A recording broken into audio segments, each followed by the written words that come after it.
Welcome to Sana's kitchen. இன்னைக்கு நம்ம பார்க்க போகிற ரெசிபி ரொம்பவே டேஸ்டியான கிறிஸ்பியான சோயா 65 எப்படி பண்ணலான்னு பார்க்கலாம் வாங்க.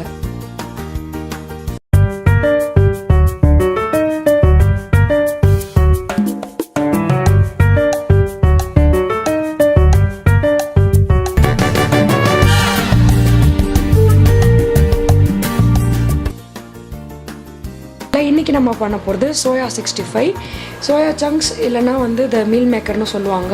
இது ஒரு 1/4 கிலோ அளவு இருக்கும். இதை நான் ட்ரையாக எடுத்து வச்சுருக்கேன். இப்போ இதை வேக வைக்கிறதுக்கு நல்லா கொதிக்கிற தண்ணியில் வந்து கொஞ்சமாக உப்பு சேர்த்துட்டு இது ஒரு 10 மினிட்ஸ் நல்லா ஊற வச்சோன்னா செம்மையாக சாஃப்ட் ஆகிடும். அதுக்கப்புறம் இதை புழிஞ்சி எடுத்துகிட்டு மேற்கொண்டு மசாலாலாம் தடவி இதை கொஞ்ச நேரம் ஊற வச்சு ஃப்ரை பண்ண போகிறோம். அடுத்த ஸ்டெப்ஸ் எல்லாம் பார்க்கலாம். இப்போ இந்த சோயாலாம் வந்து சோயா 65 பண்ணுறதுக்காக 10 நிமிஷம் நல்லா கொதிக்கிற தண்ணியில் கொஞ்சம் உப்பு போட்டு வேக வச்சு எடுத்துருக்கேன். நல்லா சாஃப்டாக வெந்துருச்சு. பட் இது ரொம்ப பெருசாக இருக்கிறதுனால இந்த மாதிரி போட்டு ஃப்ரை பண்ணால் உள்ளெல்லாம் ரொம்ப சாஃப்டாக இருக்கும், எல்லா சைடும் கிறிஸ்பியாக வராது. அதனால நான் இதை அப்படியே கையிலேயே வந்து சும்மா பாதியாக கிழிச்சு போட்டுப்பேன். நீங்கள் சிசர் வச்சு பண்ணணுன்னா கூட பண்ணலாம், பட் எனக்கு அது டைம் எடுக்கும் அப்படின்றதுனால நான் கையிலேயே வந்து சும்மா அப்படி கிழிச்சு போட்டுட்டு இதில் மசாலாலாம் போட்டு பெரட்டி வைக்க போகிறேன். அதை நான் காட்டுறேன்.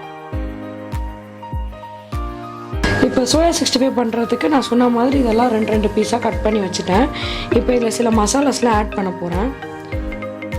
2 ஸ்பூன் அளவுக்கு மிளகாத்தூள். இது வந்து நாங்கள் வீட்லேயே அரைச்ச மிளகாத்தூள். இதுலேயே கொஞ்சம் தனியாகவும் சேர்த்து அரைச்சிருக்கோம்.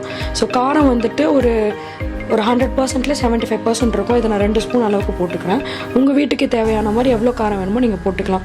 நீங்கள் மிளகாத்தூள் தனியாக வச்சுருக்கீங்க, தனியாத்தூள் தனியாக வச்சுருக்கீங்க அப்படின்னா 2 ஸ்பூன் அளவுக்கு மிளகாத்தூளும் ஒரு 1/4 ஸ்பூன்லேருந்து அரை ஸ்பூன் அளவுக்கு தனியாத்தூளும் போட்டுக்கலாம்.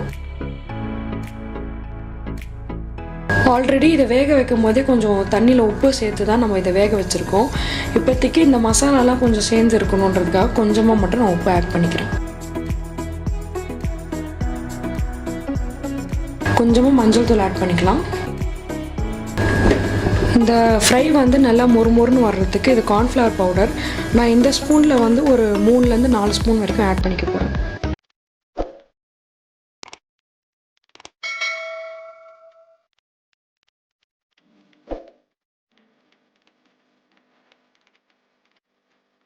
ஒரு 2 ஸ்பூன் அளவுக்கு கடலை மாவு ஆட் பண்ணிக்கோங்க. எனக்கு மிளகுத்தூளோட டேஸ்ட் ரொம்ப பிடிக்கும், அதனால நான் கொஞ்சமாக மிளகுத்தூள் மட்டும் ஆட் பண்ணிக்கிறேன்.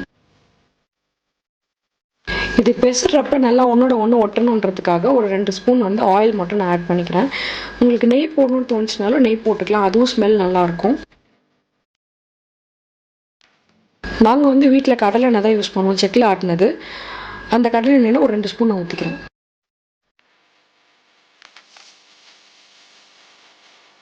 ஒரு ஃபுல் டேபிள் ஸ்பூன் வந்து இஞ்சி பூண்டு பேஸ்ட் நான் போட்டுக்கிறேன். நான் வந்து இஞ்சி பூண்டு பேஸ்ட்டு வீட்டிலேயே தான் அரைச்சிப்பேன். இஞ்சி பூண்டு ரெண்டுமே வந்து சம அளவு எடுத்து அதை நல்லா அரைச்சிட்டு இன்னும் கொஞ்சம் பேஸ்ட்டாக வேணும்னு தோணுச்சுன்னா இன்னும் கொஞ்சம் தண்ணி ஊற்றி அரைச்சி வச்சுருப்போம் நாங்கள். இப்போ அதில் வந்து ஒரு ஃபுல் ஸ்பூன் அளவுக்கு நான் போட்டுக்கிறேன்.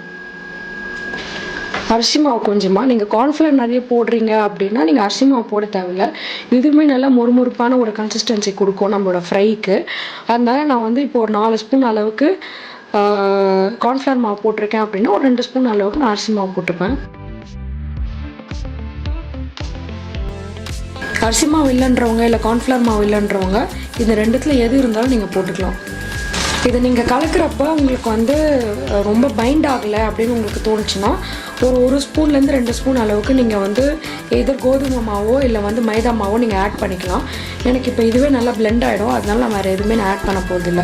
இப்போ இந்த ட்ரை இன்க்ரீடியன்ட்ஸ்லாம் ஆட் பண்ணியாச்சு. இதுக்கு மேலே லைட்டாக தண்ணி தெளித்து தான் இதை நம்ம பெசற போகிறோம்.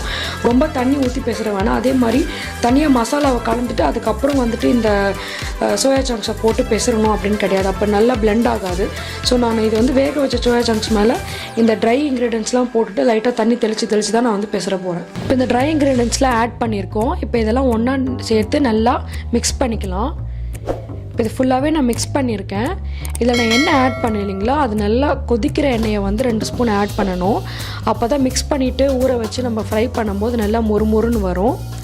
உங்களுக்கு லைட்டாக புளிப்பு டேஸ்ட் பிடிக்கும் அப்படின்னா ஒரு ஸ்பூன் அளவுக்கு லெமன் ஜூஸ், அப்படி இல்லைன்னா ஒரு சின்ன டேபிள் ஸ்பூன் அளவுக்கு ஆமச்சூர் பவுடர் வந்து நீங்கள் இதில் ஆட் பண்ணிக்கலாம். இது வந்து ஒரு 30 மினிட்ஸ் ஊற வைக்கணும். ரொம்ப நேரம் ஊற வச்சிங்கன்னா இந்த கார்ன்ஃப்ளவர்லாம் ரொம்ப சாகி ஆகிடும். அதுக்கப்புறம் ஃப்ரை பண்ணும்போது மொறுமொறுன்னு வராது. உங்களுக்கு வந்து இதை ஃப்ரை பண்ணி ஒரு பேட்ச் எடுத்து பாருங்கள். உங்களுக்கு மொறுன்னு வரலன்னா கொஞ்சம் கார்ன்ஃப்ளவர் ஆட் பண்ணிக்கலாம். இல்லை இது ப்ராப்பராக பைண்ட் ஆகாமல் மசாலா கொஞ்சம் பிரிகிற மாதிரி இருக்குது அப்படின்னா நீங்கள் கொஞ்சம் அரிசி மாவு இல்லைன்னா கடலை மாவு கூட கொஞ்சம் ஆட் பண்ணிக்கலாம்.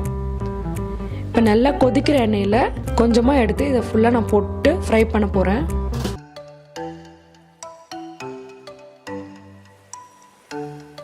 நிறைய ஒரே டைம்லேயே போட்டுறாதீங்க, அப்புறம் எல்லாம் ஒன்றா ஸ்டிக் ஆகிக்கும். இது ஆல்ரெடி வேக வச்சு எடுத்த சோயான்றதுனால ரொம்ப நேரம் நம்ம இந்த எண்ணெயில் வேக வைக்கணும்னு கிடையாது. இந்த மசாலா மட்டும் கொஞ்சம் நல்லா மொறுன்னு ஆகிற அளவுக்கு ஒரு 2-3 மினிட்ஸ் நம்ம வந்து எல்லா சைடும் ஃப்ரை பண்ணாலே போதும்.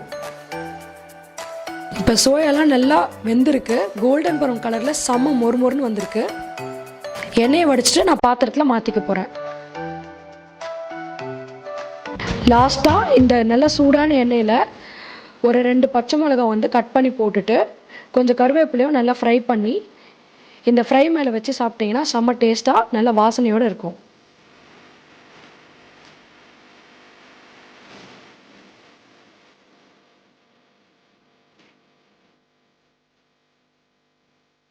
இந்த ரெசிபி பிடிச்சிருந்துச்சுன்னா லைக் பண்ணுங்கள், ஃப்ரெண்ட்ஸ் அண்ட் ஃபேமிலியோட ஷேர் பண்ணுங்கள், என்னோட சேனலை சப்ஸ்கிரைப் பண்ணுங்கள்.